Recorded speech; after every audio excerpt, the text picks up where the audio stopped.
So, Courageous Access audience, this is the conversation I could not wait to get to you. We had to get everybody's schedules together. And of course, you got to check marketing stuff or whatever, but we got this, and this is so important.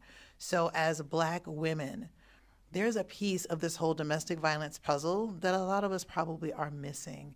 And I will say I absolutely was missing it. And that is, what is our status after? Like, there's all that stuff we have to think about and rebuild, but we're not going to do anything if we don't have our health. And we need to know what the status of that is before we're moving into other relationships, having other children, and all of that. And so I told you guys, those of you who were at the Empowerment Art Showcase last year during Domestic Violence Awareness Month, I told y'all I was going to get my status, and I did. And thankfully, I came out negative for HIV, but here's the thing. If I had been positive, I still would be okay. And I want you to know that, and I want you to know how that would have been possible.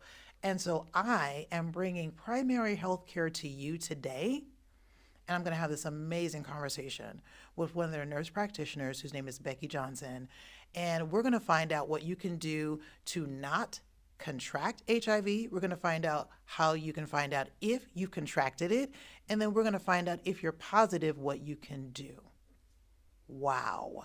So here we go. So I want to do justice to who I'm going to be talking to today. So Becky, would you please tell our audience who you are, your actual title over there at Primary Healthcare, and then what that means that you do on a daily basis? I'm happy to be here, Courageous. My name is Becky Johnson, and I am a nurse practitioner. I work at Primary Healthcare. I'm an HIV specialist accredited through the American Academy of HIV Medicine, and I am the clinical director for the HIV, STI, and hepatitis services at Primary Healthcare. So like I said about our organization, Becky, like we're not those people that do the work of like the National Domestic Violence Hotline. We're not the ones that center on the crisis during the abuse. We want to catch folks after and help them rebuild. And so one of the biggest misses that we've had for 5 years now is, how do I know if they left me something? How do I check my status after I'm no longer being sexually active with the abuser? HIV and STI testing can be done anytime and should be done regularly if there are regular exposures. Keep in mind, though, that there is a window period where if a test today won't tell you what happened last week, for gonorrhea, chlamydia, syphilis, HIV, there's various window periods that are anywhere from 2 to 4 to 6 weeks. So if you get tested, knowing your status at any time is great. But if you've had an exposure in the last 2 to 4 to 6 weeks, we recommend being retested for all of the STIs and HIV to close out that window period. We talk to our clients and our audience a lot about the fact that being in a relationship with someone does not mean that there is this through line of consent. There is such a thing as sexual abuse within an intimate partner relationship. And many survivors talk about the fact that during the relationship, and I definitely was one of those people, that there was what we call the death walk. You have to go into the bedroom at some point during the day. You try to outwait them. You try to wait till they go to sleep. But at some point, you're going to have sex with them. They're going to require that. When you know that and you're being sexually abused in the relationship, are there ways that you can protect yourself? And if so, would you walk us through that? Courageous, you mentioned the death walk, and that was very moving, very terrifying. And so yes, I agree that any information we can give women to protect themselves when they may not have control over their own bodies all the time is so important. Their condoms and lube are very effective for preventing STIs and HIV if used very consistently and every time. And if that's somehow difficult, if you're not in control, then there's also what we call PrEP, or pre-exposure prophylaxis. And that is a medicine that women can take every day, almost like birth control. I sort of often compare it to birth control. So it's like a pill a day keeps the HIV away. And you take one pill every day, and women have to be on it for 3 weeks for it to build up in their system. And then it is very effective in protecting, kind of puts a barrier around the cells that HIV attaches to, and so it can prevent infection. And so that is a really powerful way that women can protect themselves, and the assaulter doesn't need to know about it or that they're on it or anything, and it's all in the women's control. There is another option also called PEP. So PrEP stands for pre-exposure prophylaxis, and PEP is post-exposure prophylaxis. So if someone is assaulted, they can take PEP if started within 72 hours. It's a regimen that's a full regimen for HIV treatment taken for a month. But it is time sensitive. It needs to be started right away after an assault or an exposure, and no later than 72 hours. And so we always recommend anyone who's been assaulted contact either the emergency department, where they can access this medications, and reporting the assault to, and they can get put in contact with someone to get these medications. So one of the things we talk to our clients about also is helping them to get comfortable enlisting their children and educating their children on what abuse is, so that they can be a part of stopping or putting up walls or barriers to the post-separation abuse that abusers usually try to worm in through the children. Well, my children were very educated. I worked very hard on that. And they said to me one day, "Mom, where was he going for all those hours that he was supposedly mad at you? Like, he was gone for like 5 or 6 hours at a time, and then he just comes back home. Where was he? Who was he with, Mom? Do you even know if he left you something?" And I thought, Lord have mercy, I didn't even consider that. So for our clients who are at that stage of, it dawns on you now that a little smoke has cleared that perhaps you should know your status. Is that a different process? And if so, walk us through that. I recommend anyone who's been sexually active, get tested for all HIV and STIs, no matter how long it's been since their last exposure, because it's just good to know the status. And as I mentioned before, there are window periods and incubation periods for some of the STIs. So if you've waited 3 months or 6 months, it's fine. It's, that make sure we'll pick something up from that encounter that was previous. We don't necessarily do a lot specifically with sexual abuse from unknown assailants, but unfortunately, a lot of our clients have that type of crossover.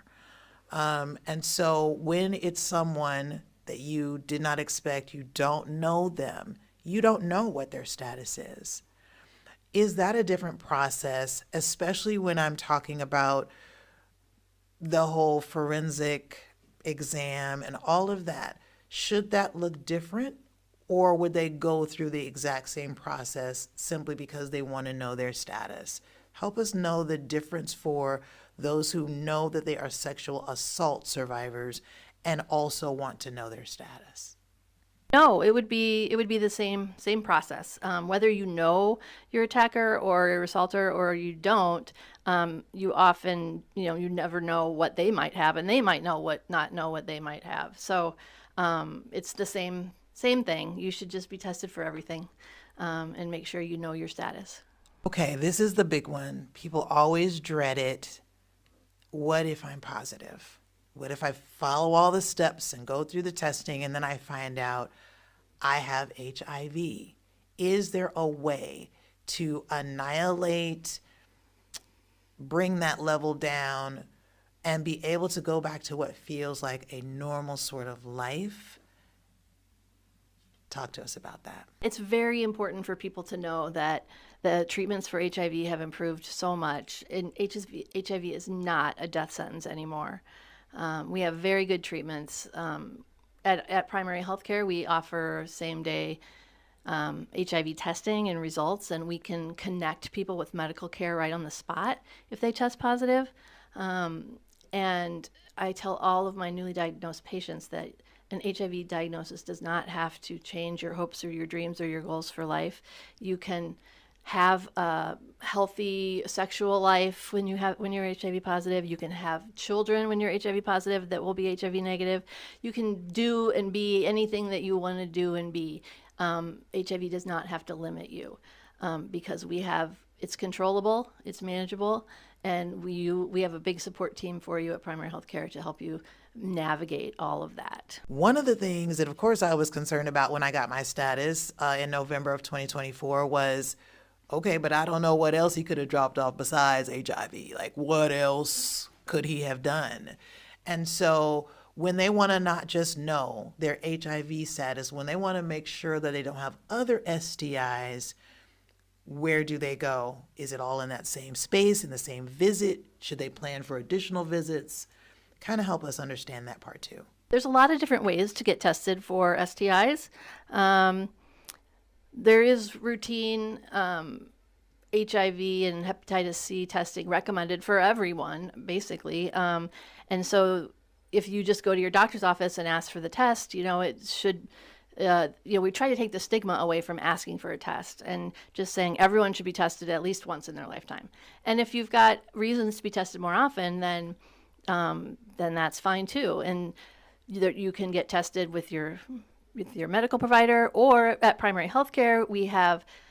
Of course, we have primary care providers, but we also have outreach testing. So you can come in confidentially, get free testing, same day HIV results, also do testing for gonorrhea, chlamydia, syphilis, and those go out to the lab, so they take a little longer to come back.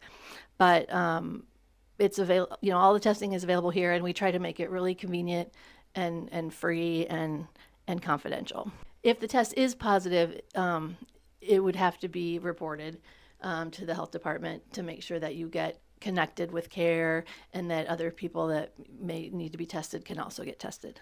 So let's say they've gotten their status for HIV. Now they do know their status about STIs as well. What about those? What if they are positive for any of those? Does someone pick them up right at that time? Like when they find out that they have some STI, does the same person that notifies them also tell them, it's okay, we've got help, this is what you do next? Or is there a space in between? And really, that kind of goes for the whole thing. Anything that they find out that they're positive on, like that's what they have. Let us know if there's a break in between where they kind of got to nail bite it out, or if there's actually like right then, right there, they know they have help. Talk to us about the hope part, Becky. Yes, there is hope. If someone is tests positive for an STI or HIV, there is absolutely hope. And, gonorrhea, chlamydia, syphilis, trich can all be cured pretty easily with medication. Whoever orders the testing will get the results of the testing and will notify you of the treatment plan and provide the scripts and supports needed. And as I mentioned before, if it's a positive HIV test, if you get it done at primary health care, you can get, like I said, a direct warm handoff to a medical HIV specialist like myself or my colleague Leah, and we can get you started on medications same day. And my last question today, Becky, you've been amazing. And so I just want to know, even, for folks who don't think that they necessarily have anything, but they know that they're sexually active and they just want to be careful. They just want to keep up with things. What should they do? And then how often should they do that? Anyone who's having unprotected sex or has sex with new partners or is assaulted should be tested. And so, the frequency of testing really depends on your exposures and your situation. A lot of people get tested regularly every 3 months get tested. If you're on PrEP, the pre-exposure prophylaxis prevention, we want HIV testing every 3 months, and then we also offer all the other STI testing at the same time. But yeah, if you are sexually active, and you should get routine testing. So guess what? We done said all this stuff about testing. Child, we're going to have testing on site 3 times in 2025. Yes, there are places that you can go. We talked about it where you can get testing. There's stuff around this video, but we want to make sure that you can be in an environment that you feel comfortable with. We know how you feel about us, and we feel the same way about you. Primary Healthcare has hooked us up with 3 different dates for testing. So aside from all the other stuff you're looking for, make sure you're watching for those dates. As a matter of fact, you should see them rolling across my face right now.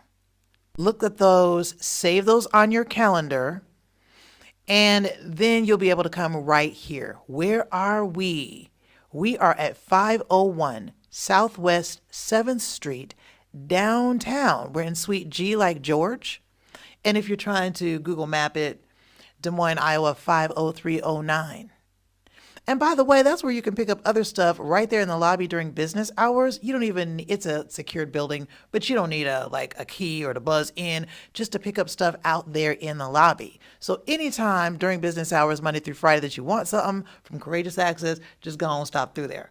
But for the testing dates, save those dates and then come see us at that location, and we got you. Wow, if you've been watching this, there should be something around this video where you can get more information. I cannot tell you what a load it takes off your mind when you know your status, right? When you think about being a survivor of domestic violence, there's so many weights that you kind of have to drag along for a little bit until you can start dropping things off. Sister, this is one of those things that you can drop off quickly. And so click around this screen, around this video, find that link. Don't be afraid, because as you saw in this video, no matter what the answer is, there is help, there is hope, and you have agency, sis. So this is one of those situations where we're giving you your power back, babe. You have permission to take care of you. Grab it. My name is Courageous Fire. This is Courageous Access. You know we love you. Take care of yourself.